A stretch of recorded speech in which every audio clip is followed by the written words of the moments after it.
So now that we know what exactly GitHub Actions is or are, it's almost time to dive into GitHub Actions and the core building blocks that make up GitHub Actions.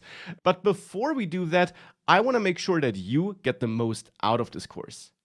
And this course, as mentioned before, will teach you GitHub Actions from the ground up, step by step, and we're gradually going to dive deeper throughout the course.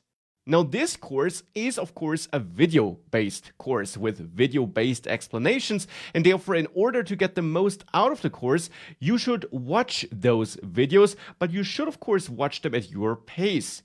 Use these video controls to speed me up if I'm going too slow, or slow me down if I'm going too fast.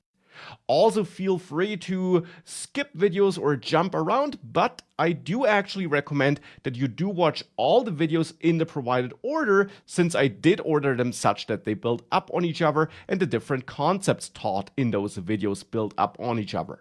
But if you're a more experienced user, or if you learned about GitHub Actions in the past and you just want to refresh your knowledge, you can definitely also use that curriculum to jump to exactly that section or those videos that are most interesting to you.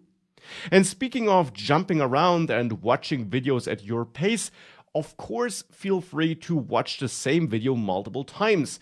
Sometimes a certain explanation only clicks after the third time, and sometimes you might want to repeat a certain example or explanation to make sure that you fully understand it.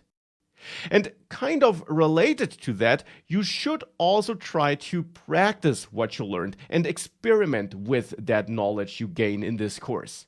Throughout this course, we're going to see many examples, and I can only recommend and suggest that you do pause the videos from time to time and you practice what you learned on your own.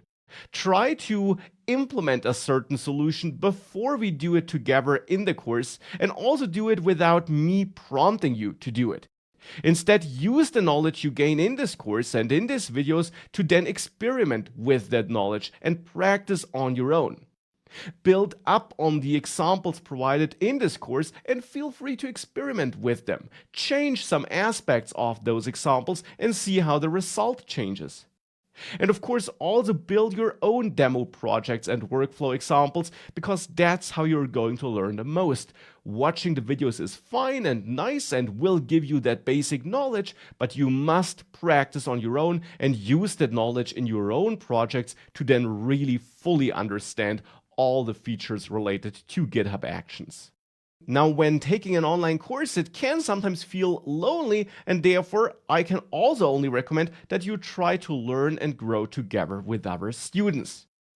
That begins here in the course Q&A section, where you can help each other and which you should not just use to ask for help, but which you should also use to help others, because that's how you're going to learn even more.